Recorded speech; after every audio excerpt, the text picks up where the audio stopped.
그녀는 꽁띠 대공도 내게 닥쳐올 공격을 막으려고 대단한 노력을 하고 있다고 말하며 나를 안심시키려 했다. 그녀는 이번 공격은 현재의 정세에서 오는 것으로서 고등법원이 예수회로부터 종교에 대해 무관심하다는 책망을 듣지 않으려고 애쓰고 있다는 것도 나에게 분명히 알려주었다.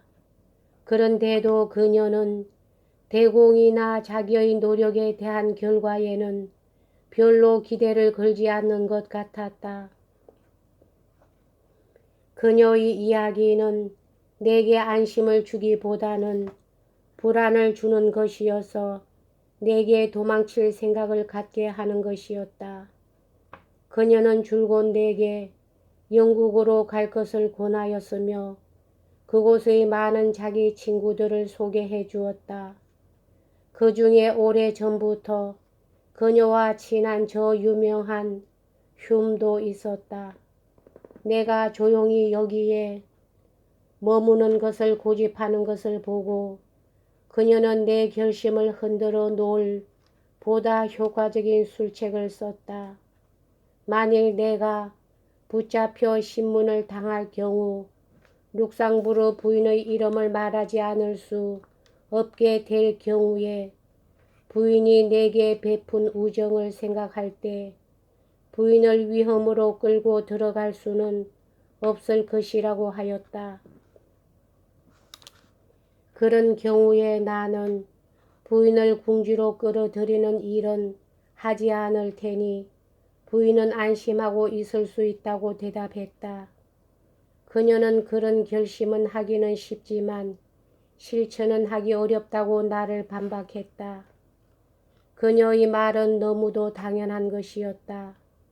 진실을 말하는 것이 어떤 위험을 가져다 줄 경우에도 재판관 앞에서 서약을 깨뜨리거나 거짓말을 하거나 하지 않겠다고 굳은 결심을 한 나에게는 분명 너무나 당연한 일이었다. 이러한 충고는 다소 내 마음을 움직이기는 했지만 내가 여전히 망명을 결심하지 않고 있는 것을 보자 그녀는 내게 2, 3주일쯤 바스티유 감옥에 들어가 있는 게 어떠냐고 말했다.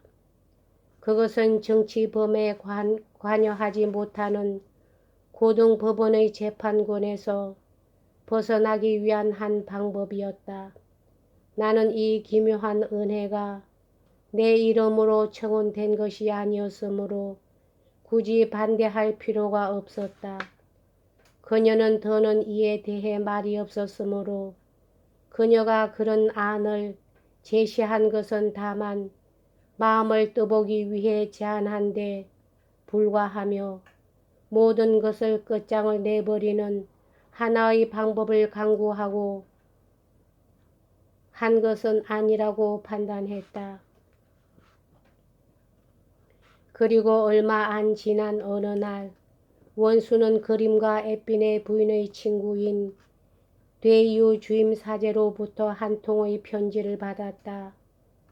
그 편지를 읽어보니 정통한 소식에 의하면 고등법원이 내게 대해 극히 엄중한 조처를 강구하려 하고 있으며 어느 날에는 나에게 구속영장이 발부되리라는 것이었다.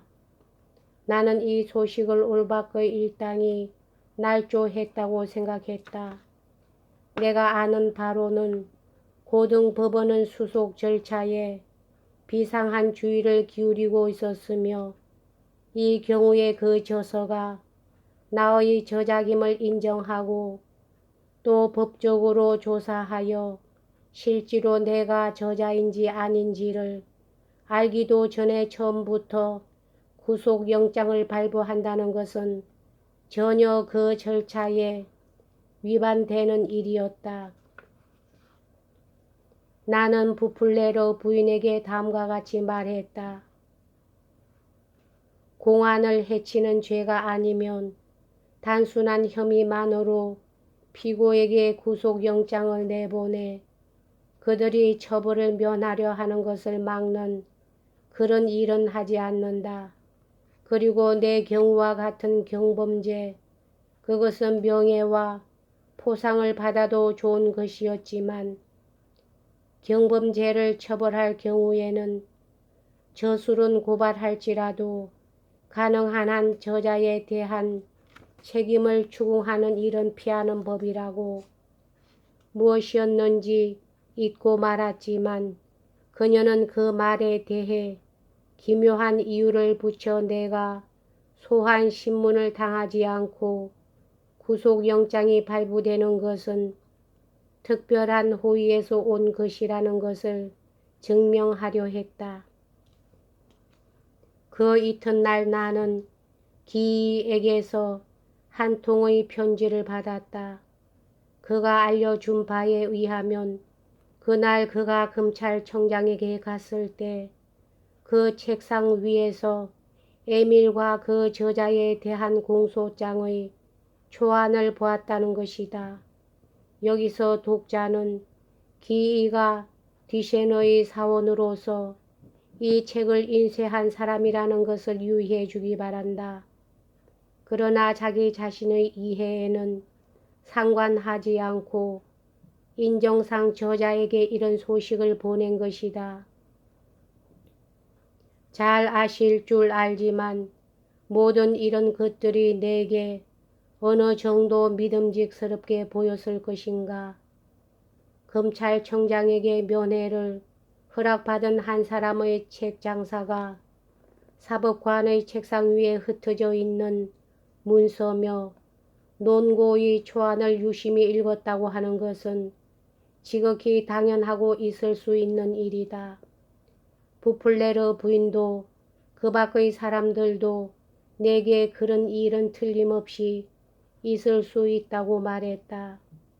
그러한 비상식적인 일을 계속 귀가 아프도록 듣고 나니 나는 누구나 할 것 없이 머리가 돌아버린 것으로 생각되었다. 모든 그런 것들의 밑바닥에 뭔가 내게 알리고 싶지 않은 비밀이 있는 것을 통찰한 나는 이 사건에 있어서의 나의 공정함과 무죄의 마음을 든든히 하고 조용히 그 결과를 지켜보고 있었다. 그리고 나의 앞날에 어떤 박해가 기다리고 있던 진리를 위해 고난을 당하는 영광의 길로 부름을 받은 것을 분에 넘치는 행복으로 삼고 있었다. 두려워하거나 숨거나 하기는커녕 나는 매일 저택에도 갔고 오후에는 언제나와 마찬가지로 산책을 나갔다. 영장이 발부되기 전날인 6월 8일 나는 오라뜨와르 회의 교수인 알라망니 신부와 망다르 신부와 같이 산책길에 나섰다. 우리들은 쌍뽀로 점심을 가지고 가서 맛있게 먹었다. 컵을 가지고 가는 것을 잊었기 때문에 밀집을 이용해서 병 속의 포도주를 빨아 마셨다. 우리들은 될 수 있는 대로 굵은 밀집을 골라 누가 제일 잘 빨아들이는가를 시합했다. 내 생에게 그토록 유쾌했던 일은 없었다. 내가 젊었을 때 불면증에 걸리게 된 얘기는 이미 했었다. 그 뒤로 나는 매일 밤 침대 속에서 눈꺼풀이 무거워지는 것을 느낄 때까지 책을 읽는 것이 버릇이 되어 있었다. 눈꺼풀이 무거워지면 촛불을 끄고 잠을 청하지만 별로 오래 잘 수 있는 것은 아니었다. 이런 날 밤에 흔히 읽는 것은 성경이었다. 나는 이렇게 해서 성경을 5~6번 다 읽었다. 그날 밤은 여느 때보다 잠이 오지 않아서 나는 더 오랫동안 독서를 계속하여 에브라함의 레위 사람의 얘기로 끝나는 한 권을 전부 읽었다. 그 뒤로 성경을 다시 읽은 일이 없기 때문에 잘 모르겠으나 내 기억에 틀림이 없다면 그것은 사사기였다. 이 얘기에 몹시 감격한 나는 일종의 몽한 상태로 그 생각에 잠겨 있었다. 그때 문득 인기척이 나고 등불이 비쳐 퍼뜩 정신이 났다. 등불을 든 것은 때레저였고 그 등불에 비쳐 라로슈시가 보였다. 급히 침대 위에 일어나 앉는 나를 보고 그는 이렇게 말했다. 놀라지 마십시오. 원수 부인 댁에서 부인과 꽁띠 대공이 보낸 편지를 가져왔습니다.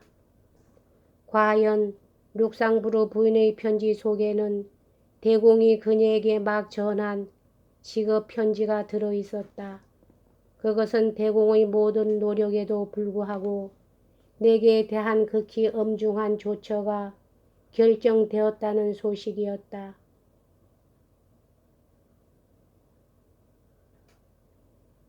여기까지 하겠습니다.